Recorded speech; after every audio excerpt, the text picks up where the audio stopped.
We also visited the hospital and spoke to the injured. Since yesterday evening, we had sought for the time of the district magistrate and the superintendent of police. There were many questions that the delegation wanted to ask them. They had initially agreed to meet us at 3 p.m. today, but both the DM as well as the SP, after we reached out to them in Karur, did not meet with us, did not answer our phone calls, and did not give us an audience. There are 5 questions that the NDA delegation specifically wanted to ask the district authorities and the state government here. First, the organizers, the TVK party, had specifically requested to hold the program at the Lighthouse Circle, Lighthouse Roundabout, which clearly can accommodate more people than the place where they were given permission to conduct the program. While the organizers themselves had requested for a larger space, why did the district authorities not give them permission to hold the program there, but gave permission in a much smaller place? The second question that we had to ask, which came about in multiple conversations with eyewitnesses, was with respect to the electricity failure. Many eyewitnesses told us that the minute Shri Vijay entered the premises, electricity went off, causing that such a large gathering was expected. Third, one lady specifically told us that the minute 1 or 2 minutes after Vijay started speaking, more than 200-300 chappals were thrown at him in an organized fashion. So who organized this chappal throwing which caused confusion? Were there certain political elements which caused this confusion deliberately? Fourth, few eyewitnesses also made very serious allegation that in the crowd there were some elements local who were not localites. There were a large presence of people who were not localites, and some of them, she said, were even carrying knives in their hands, and in the middle of the 10-15 minute confusion stampede even tried to injure and tried to wound a lot of people. This is a very serious allegation by eyewitnesses that need to be answered. The final question is with respect to the intelligence failure of the state government. When the organizers themselves claimed that there will be 10,000 people, there were more than 30,000 people who assembled. Why did the state police not adequately deploy enough number of police people? Why they did not take adequate measures? And why did they not, most importantly, after the incident took place, why did they not take the injured to private hospitals that were in the immediate neighborhood? But why did they choose to take them to the government hospital, which was almost 25 minutes away?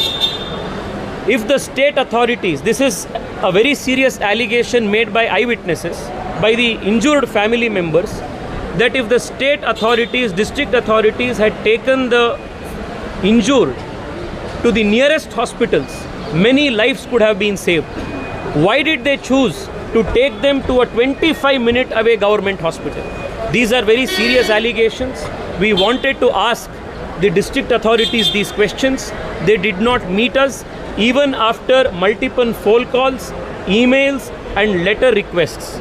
The delegation, comprising of all the 8 MPs, has unanimously decided to move a privilege motion against the DM and the SP in the parliament, because they have denied an audience to an 8-member parliamentary delegation and denied meeting us and giving us answers to these pertinent questions that the public is raising.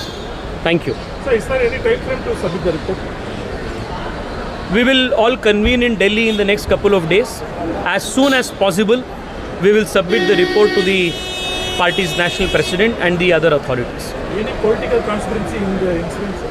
Well, we wouldn't want to discuss anything beyond the questions we have asked. These are very serious questions. The primary responsibility of organizing adequate security arrangements for law and order rests with the state police. The 5 questions that we have asked, starting from permission to the choice of hospital for the injured, from electricity going off to chappals being thrown to non-localites present in the audience. These are all very serious questions. It is only the state government that needs to be answering these questions. The BJP Tamil Nadu unit has already made it abundantly clear that we seek a CBI probe. Today, Anurag Thakurji and the delegation has also said that an inquiry by a sitting Supreme Court judge will also lead to impartial inquiry and give answers. All the family members that we met today made it very clear to us that they do not believe in this one-person commission that the state government has constituted. Let me give you an example of Karnataka. Just 2 months ago, after the RCB victory parade that was organized by the state government, there was a stampede in Bangalore. More than 12 people died. Immediately thereafter, the state government, in a similar fashion, appointed a single judge commission. The single judge commission blamed RCB and not the state government.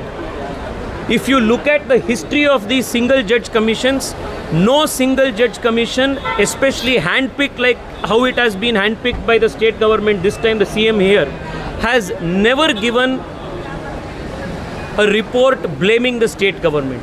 This one-man commission, this judge commission is given only to give clean sheet to the state government and the authorities. Neither we have faith in it, nor do the people and the injured families.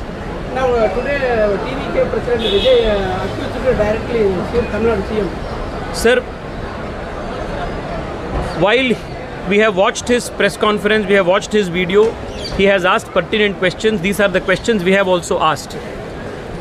But I also feel that when we met the families of the victims, most of them come from extremely poor backgrounds. They're all big fans of Vijay.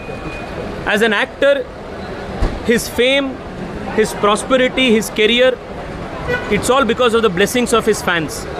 We feel that he owes a moral duty and an obligation to support the fans and their families. We hope that he will do it.